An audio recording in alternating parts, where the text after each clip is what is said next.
Pensadores da Nova Esquerda. Roger Scruton.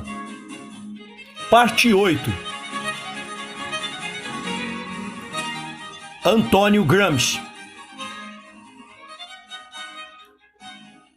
Gramsci foi um filósofo extraordinário, talvez um gênio, provavelmente o mais original pensador comunista do século XX na Europa Ocidental. E. J. Hobsbawm. Se excetuarmos os grandes protagonistas da Revolução Soviética, não há personagens na história do movimento operário cuja personalidade e obra tenham despertado maior interesse que Gramsci. N. Bobbio. Quem realmente tentou investigar as elaborações de Marx e Engels? Só consigo pensar em Gramsci. L. Althusser. Tal louvor oriundo de membros eminentes do establishment de esquerda é somente uma pequena parte do tributo feito a Gramsci nos últimos anos. Aqueles que se lembram dos eventos de 1968 e seus efeitos reconhecerão que a valoração atual de Gramsci como pensador de esquerda, que levou à fundação em Roma de um Instituto Gramsci, à publicação de praticamente todas as suas obras póstumas, à sua inclusão em milhares de cursos universitários, como teórico, político, revolucionário, crítico cultural e filosófico. Não é o resultado de uns poucos artigos acadêmicos, mas de um amplo movimento de aprovação, uma espécie de ânsia por orientação moral e intelectual, que destacou Gramsci como seu objeto e que aderiu a ele desde então. Gramsci é a criação dos anos 1960, o símbolo de uma geração ávida por liderança, mas confiante somente naqueles que estavam seguramente mortos, preferivelmente mortos, como Gramsci na interminável luta contra o inimigo fascista. A ideia do herói revolucionário não é de forma alguma nova. Na realidade, é um dos mais interessantes paradoxos do marxismo, que este tenha combinado uma teoria da história que nega a eficácia da liderança como uma prática revolucionária, que depende inteiramente da liderança para seu sucesso e que foi capaz de consolidar-se no poder somente por estabelecer hábitos de adoração ao herói revolucionário.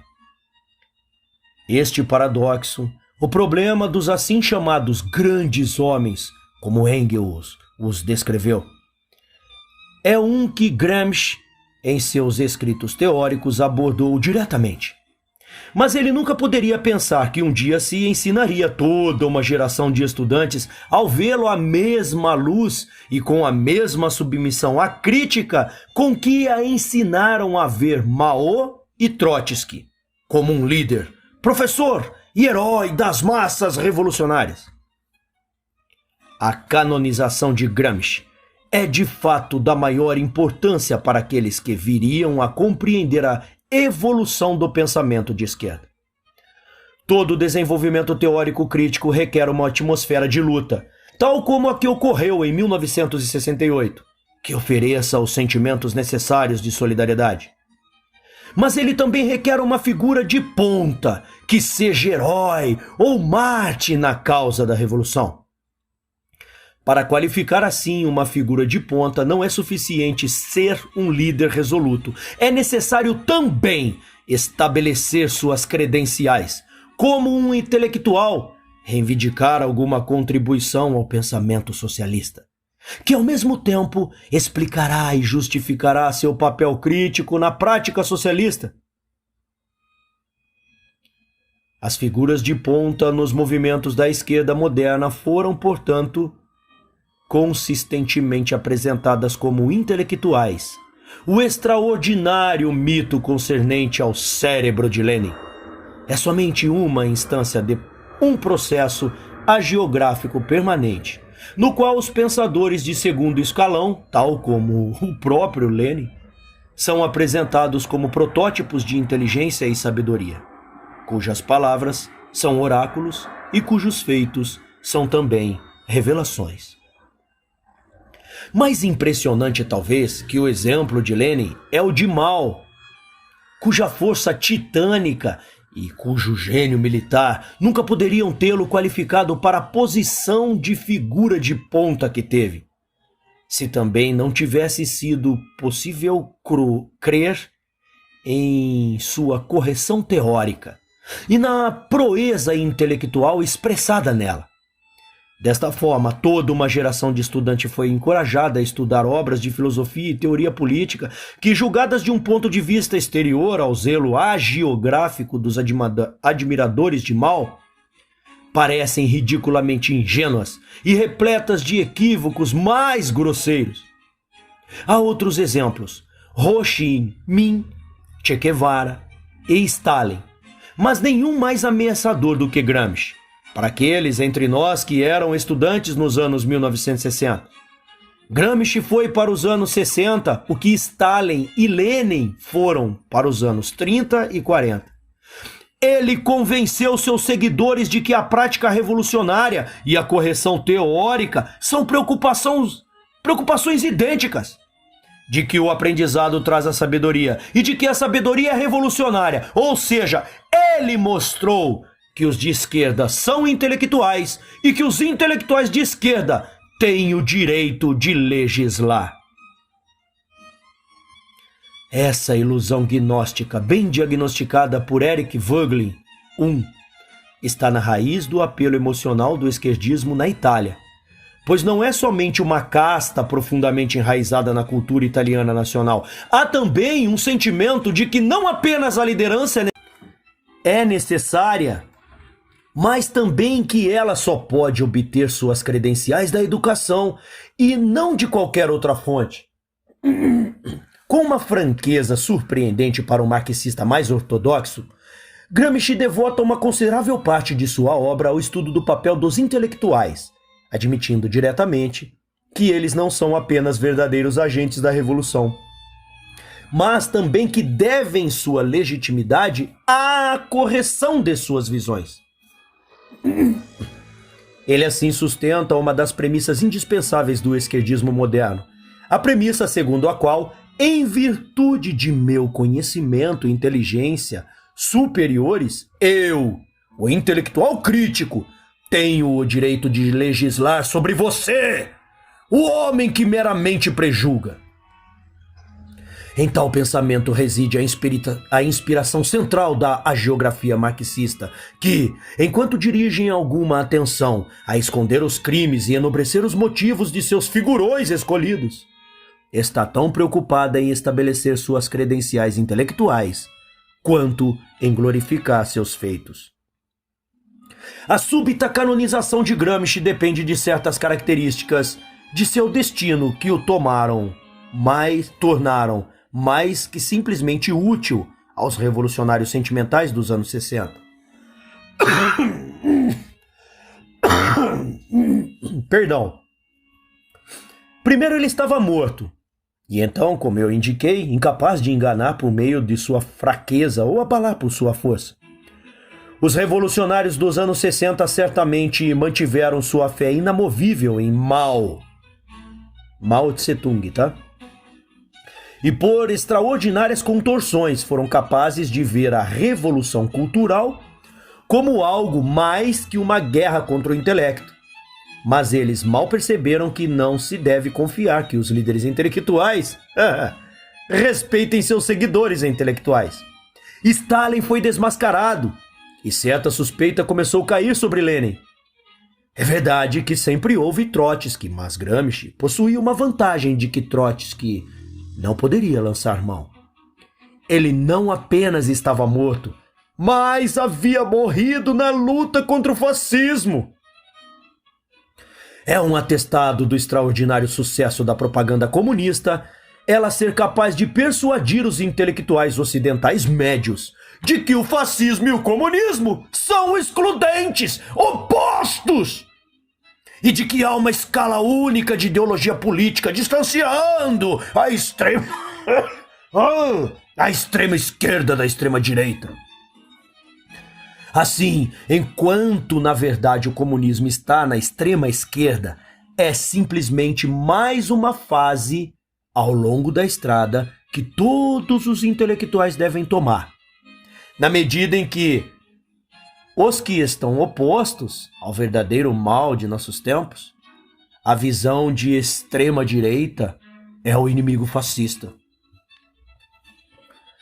É talvez mais fácil para o inglês que para o italiano enxergar esta perniciosa tolice e perceber o que ela pretende velar: a profunda similaridade estrutural entre o fascismo e o comunismo, tanto na teoria quanto na prática, e seu comum antagonismo às formas de governo constitucional, que são o intento e a realização dos Estados europeus.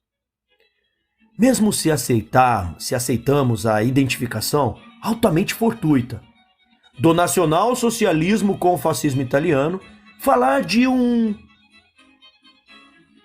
ou de outro como o oposto político verdadeiro do comunismo é cair numa ingenuidade perigosa.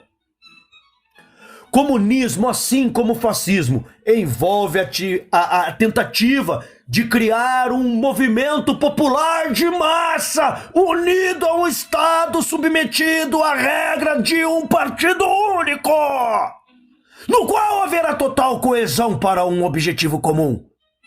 Isto exige a eliminação da oposição por quaisquer meios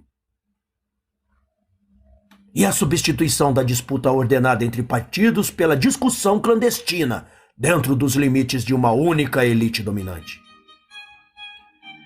Envolve tomar conta, em nome do povo, dos meios de comunicação e educação, bem como implantar um princípio de comando como sobre a economia.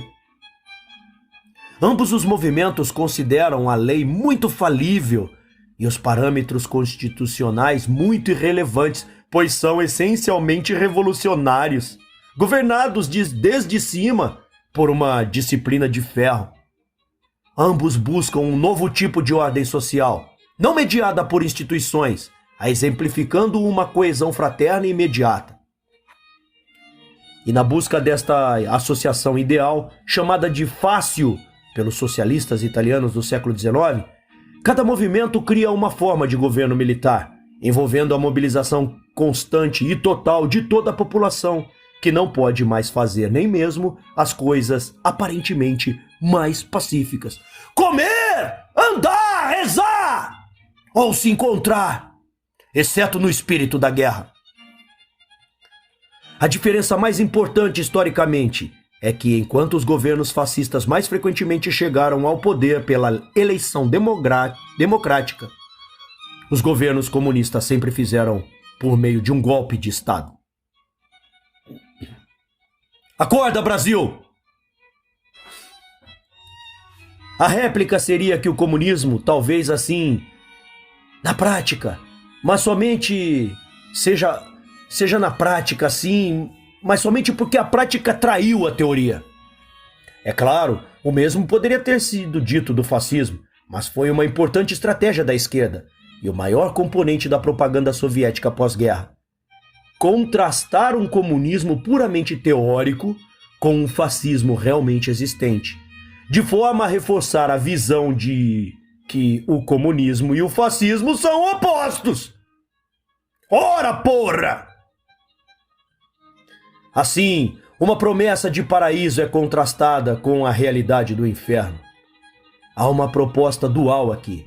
Não somente isso ajuda a associar à causa da revolução todos aqueles que estiveram envolvidos na luta contra o fascismo, também reforça um hábito intelectual independente, sem o qual muita propaganda comunista seria totalmente ineficaz. O hábito de pensar em dicotomias, de representar tudo como um ou, de induzir o pensamento por quaisquer meios, de que aqueles que não estão conosco estão contra nós. Este hábito de pensamento, essencialmente subversivo ao processo político, não é uma consequência acidental da reflexão marxista. Pelo contrário, quando Lenin anunciou que a única escolha, ou a ideologia burguesa ou a socialista, não há meio termo, Ele meramente traduziu em um slogan de combate a teoria marxista da luta de classes. Sua frase foi ecoada pelo líder socialista francês Jean Jaurès. Nenhuma força social pode permanecer neutra quando um grande movimento está em curso.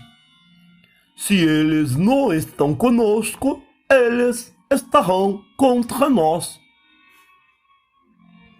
Portanto, prossegue Jaurès, ou Jaurès. Os camponeses devem... Os camponeses devem desejar vender sua produção no mercado comum. Isto é, em termos ditado pelos socialistas. Em qualquer outro evento, eles se juntarão com o inimigo. A mesma postura ameaçadora você deve desejar. Pode ser vista em todo lugar nos primeiros escritos de Gramsci e está sintetizada no slogan com o qual ele, pela primeira vez, conduziu o Partido Comunista Italiano na batalha contra Mussolini. O slogan: entre o fascismo e o comunismo não há outro caminho, não há caminho do meio. Com cuja percepção Mussolini, sendo um intelectual de modelo semelhante, estava disposto a concordar. Contudo, há outra razão para a canonização de Gramsci. Ele ofereceu a teoria que prometeu ao mesmo tempo resolver o problema dos tão falados grandes homens e estabelecer o direito do intelectual à ascendência política. Em The Modern Price, como também em outros escritos dos seus anos na cadeia, 8, ele simplesmente desistiu de reiterar os gastos e slogans do leninismo e devotou-se para o que é, na verdade, a tarefa crítica do político marxista: reconciliar a teoria marxista da história e da sociedade com uma filosofia de ação. Em outras palavras, ele buscou efetivar a transição da interpretação à transformação. Gramsci referia-se à sua teoria como filosofia da praxis e assumiu ser um desdobramento do marxismo. A teoria emergiu em oposição ao materialismo vulgar de Bukharin e à popular e influente versão da teoria da história de Marx que Bukharin tipificou. Se a base determina a superestrutura, em outras palavras, se as obras do espírito são as derivações das transformações econômicas que elas não controlam, que lugar há para a ação política, e especialmente a revolucionária? E se a base move-se inelutavelmente em obediência ao crescimento das forças produtivas, como pode um sistema social sobreviver ao ponto em que entra em conflito com seu próprio crescimento? Como, por exemplo, pode a ordem capitalista sobreviver ao ponto em que ela começa a emperrar as forças produtivas? Estes problemas bem conhecidos instigaram a teoria da hegemonia de Gramsci.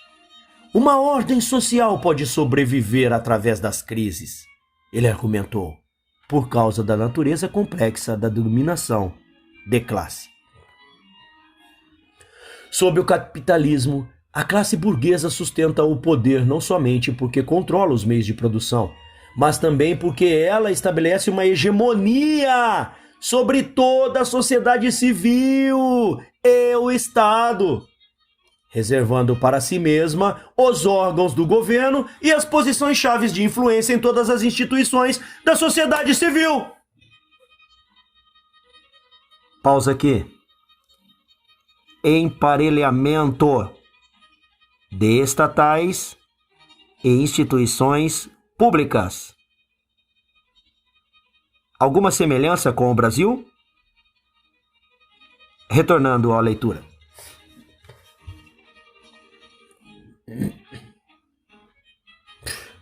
Religião, educação, comunicação, quer dizer, toda atividade que traz embutida a ordem social existente, recai sobre o regime do controle burguês. O resultado desta hegemonia são duplos. Primeiro, ela permite uma classe crescer, conscientemente ou não, uma vontade política concertada, e então controlar os efeitos de uma crise econômica e garantir a sobrevivência da ordem social da qual deriva seu poder. Segundo, ela coloca nas mãos de uma classe dominante os instrumentos de educação e doutrinação pelos quais ela pode persuadir as outras classes a aceitar o seu governo como natural e legítimo. Assim, os sacerdotes, ao inculcar os hábitos de obediência à autoridade e por disfarçar todas as instituições existentes em um manto de ordenação divina, induzem a massa do povo a aceitar a ordem política que os governa.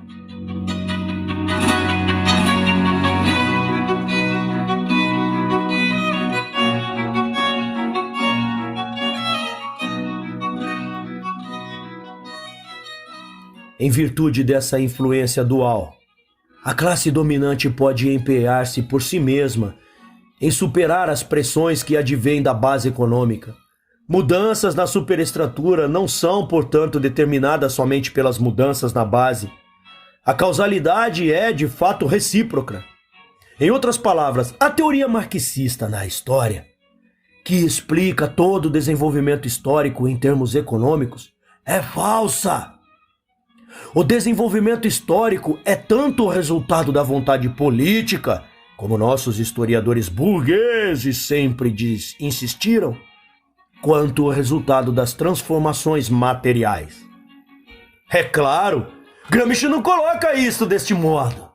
Ele fala de uma relação dialética entre superestrutura e base, usando assim o jargão marxista de forma a mascarar seu profundo acordo com a proposição fundamental do conservadorismo. A proposição de que a história não está do lado de ninguém. No entanto, a refutação de Gramsci do determinismo marxista é igualmente fundamental para a sua própria filosofia de praxis. Ela permitiu fazer o que o marxismo clássico não pôde reabilitar: a esfera política. A política não é mais uma resposta às forças econômicas que brotam da terra, mas um princípio ativo de mudança, de que pode colocar-se contra aquelas forças e aplacá-las ou controlá-las. A política comunista envolverá a substituição sistemática da hegemonia dominante. Assim, a superestrutura será transformada de forma gradual, ao ponto em que a nova ordem social, cuja emergência foi permanentemente bloqueada pela velha hegemonia, pode finalmente vir à tona sob seu próprio impulso. Este processo é chamado de revolução passiva e pode ser realizado somente pela conjunção de duas forças: a exercida de cima pelos comunistas intelectuais, que gradualmente deslocam a hegemonia da burguesia, e aquela exercida de baixo pelas massas, que carregam em si mesmas a nova ordem social que crescem por seu trabalho. A transformação ocorre somente quando estas forças agem em harmonia, como um bloco histórico, e o papel do partido é produzir esta harmonia, ao unir os intelectuais às massas, em uma só força disciplinada.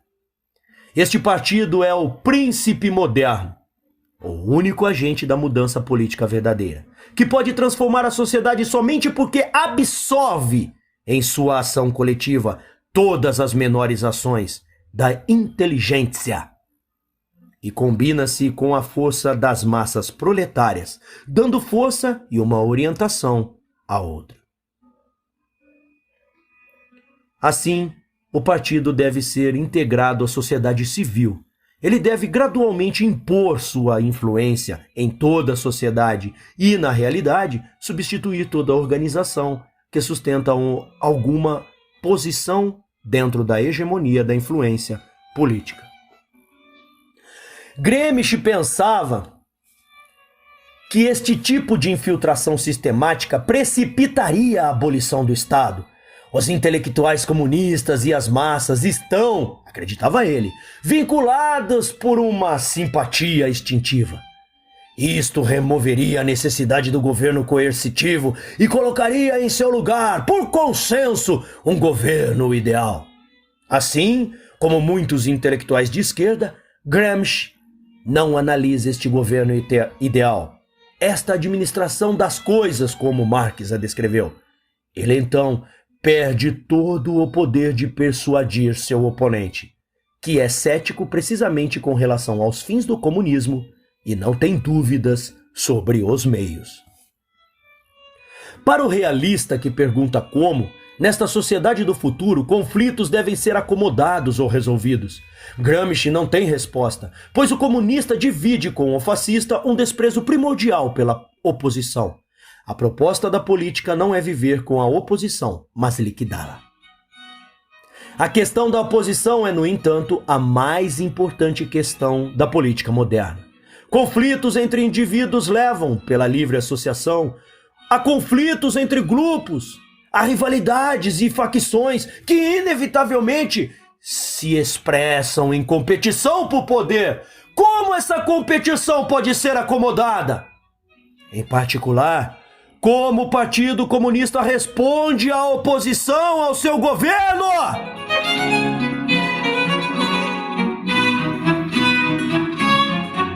Conhecemos a predição leninista, não haverá oposição.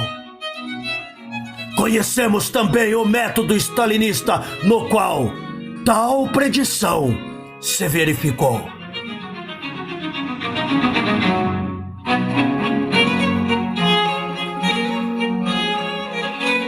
A questão é absolutamente crucial para um marxista humanista que busca, como Gramsci, uma política que seja adaptável à realidade humana. Gramsci presume que as massas estarão unidas atrás dos intelectuais. Ao mesmo tempo, ele está ciente dos vários milhões, que por uma razão não devem ser incluídos nas massas, que alimentaram o fascismo com o tipo de suporte de massas que o comunista nunca alcançou.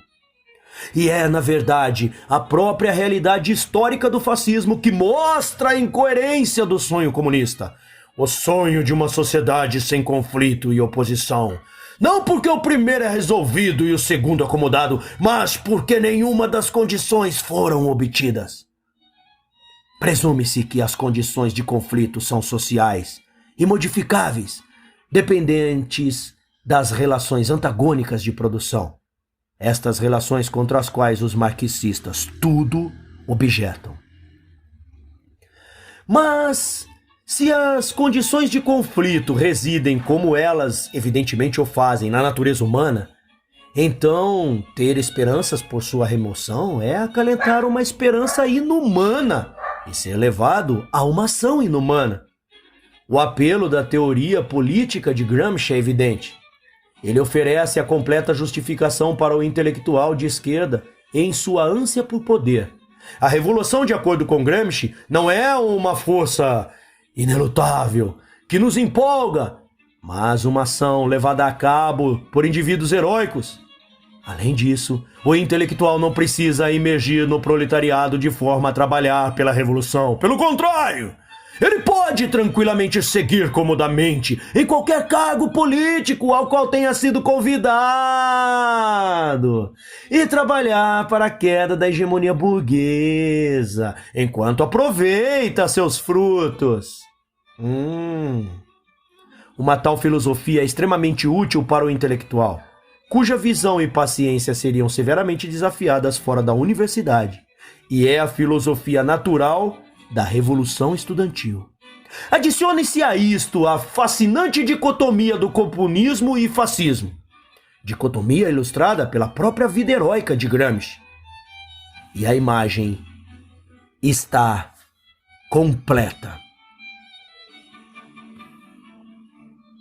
Um inimigo está identificado, uma luta definida e uma teoria oferecida, que mostra que, para lutar com os heróis, é preciso permanecer no próprio posto.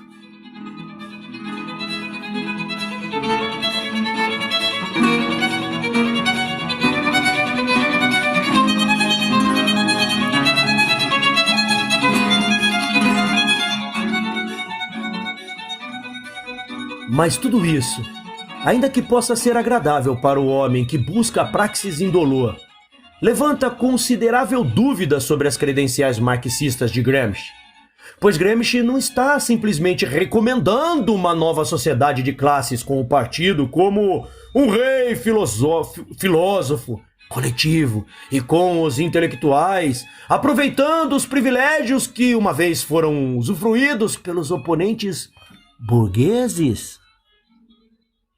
Em diversas passagens nos cadernos do cárcere, Gramsci enfrenta essa questão argumentando primeiro que os intelectuais não são uma classe, e depois que os intelectuais, em virtude de seu papel educativo, serão capazes de persuadir as massas a aceitarem seu domínio, que então será inteiramente desprovido de uma base coercitiva.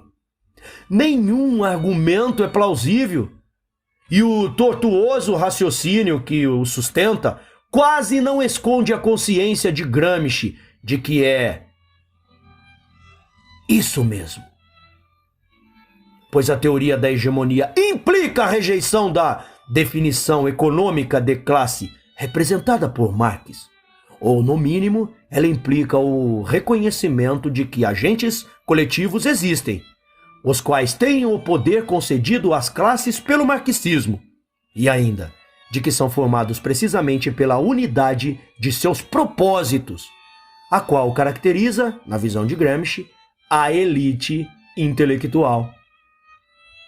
Mas a capacidade de uma classe dominante de persuadir as massas, através de seus braços sacerdotais, a aceitarem seu domínio é precisamente o molde de uma sociedade de classes que Gramsci desejou apresentar e analisar.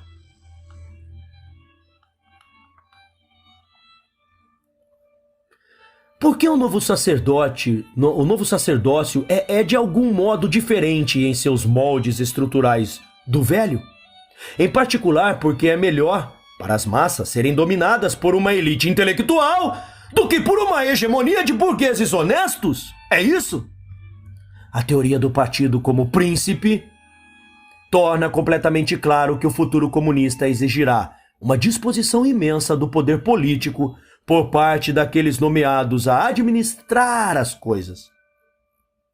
Argumentar que o poder não é exercido sobre as massas só porque as massas devem aceitar e cooperar com ele é tornar-se a vítima daquela ideologia burguesa que o marxismo científico tenta arruinar. Para ser justo, tais problemas não são discutidos por Gramsci nos cadernos com a assiduidade e a coerência que lhe permitiriam resolvê-los. O melhor que poderia ser dito é que ele os mergulhou em uma tal obscuridade literária suficiente para permitir ao crente encontrar qualquer resposta que eles possam atualmente exigir. Mas é interessante voltar e olhar para a teoria original de Gramsci sobre o partido. Os primeiros escritos de Gramsci mostraram que ele dominou duas importantes verdades. Primeiro, que não há intelectuais que são ativos anticomunistas.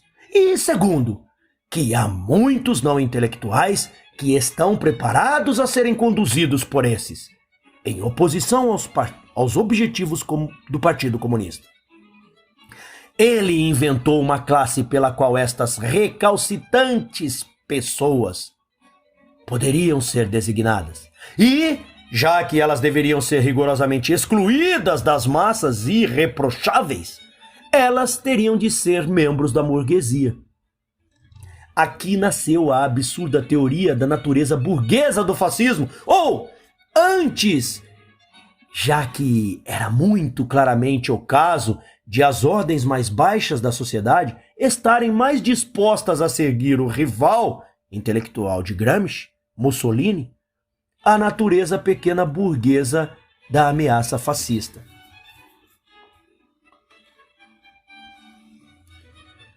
O que é fascismo italiano? É a insurreição dos estratos mais baixos da burguesia italiana.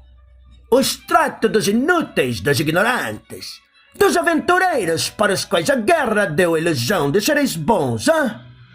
Bons para alguma coisa e de necessariamente servirem para alguma coisa, que foram levados pelo estado de decadência moral e política. Gramsci iniciou assim um padrão de evasão comunista. Um vasto movimento popular que é anticomunista nunca é movimento de massas. Ao passo que um golpe de Estado por intelectuais comunistas é sempre apoiado pelas massas. Não importa a natureza, a força e a natureza da oposição. Movimentos como os fascismos são movimentos da pequena burguesia. E quão frequentemente encontramos essas bobagens nas páginas de nossos mais escrupulosos historiadores quando escrevem sobre a ascensão de Hitler ao poder? James Joel escreve que Gramsci acreditou que o regime fascista não tinha uma base de classe e por isso não era genuinamente revolucionário.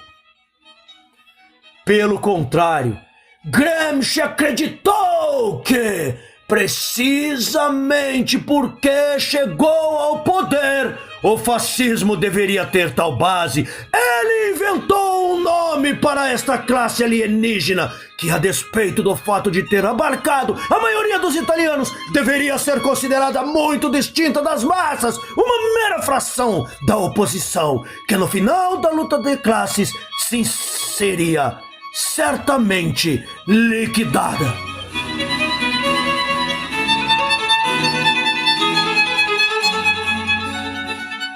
Ele estudou a estrutura do partido que tinha chegado ao poder guiado por intelectual. Ele aprendeu a lição dos fascistas, a lição do corporativismo, que é verdadeiramente original para a sua teoria da hegemonia. A sociedade, ele percebeu, é composta por umas centenas de pequenas instituições, de associações, de padrões de comunicação e reação. Ir atrás de cada um destes e impor sobre eles, salvaguardando o poder hegemônico que elas contêm. A disciplina de ferro da liderança do partido. Este é o segredo da política. Isto é que levou os fascistas ao poder e o que formou pela primeira vez, desde o nascimento do moderno Estado italiano, aquela unidade em busca de um propósito comum, que deu forma e coerência para a massa de seguidores, bem como poder e princípio para a vanguarda do partido que os governou.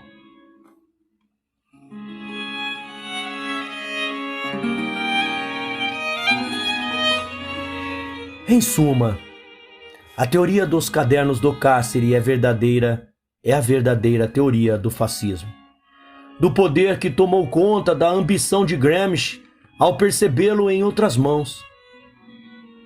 Quando, em um de seus primeiros artigos, Gramsci descreveu o proletariado como o modelo de uma unidade ideal, um fácil, ele antecipou em sua esperança precisamente a forma da ordem social, que foi mais tarde alcançada pelo seu rival. A filosofia da praxis, assim como o dinamismo filosófico de Mussolini, e como esta filosofia, muito influenciada por George Sorel, mantém seu charme para o intelectual, precisamente porque lhe promete ao mesmo tempo o poder sobre as massas e uma unidade mística com elas. Mas esta é a promessa do fascismo. E se a esquerda precisa constantemente identificar o fascista como seu único inimigo, nós não precisamos de maiores explicações. Pois há modo melhor de esconder as intenções de alguém que as descreva como as intenções de seu inimigo?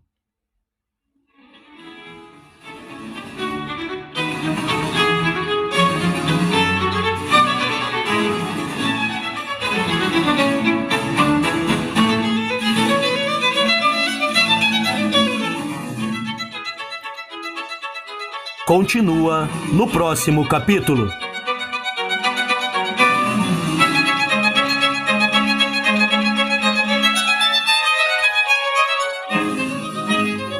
Gostou? Deixe seu like, compartilhe o canal, inscreva-se e divulgue nas suas redes sociais e em seus grupos de família. Obrigado pela sua presença.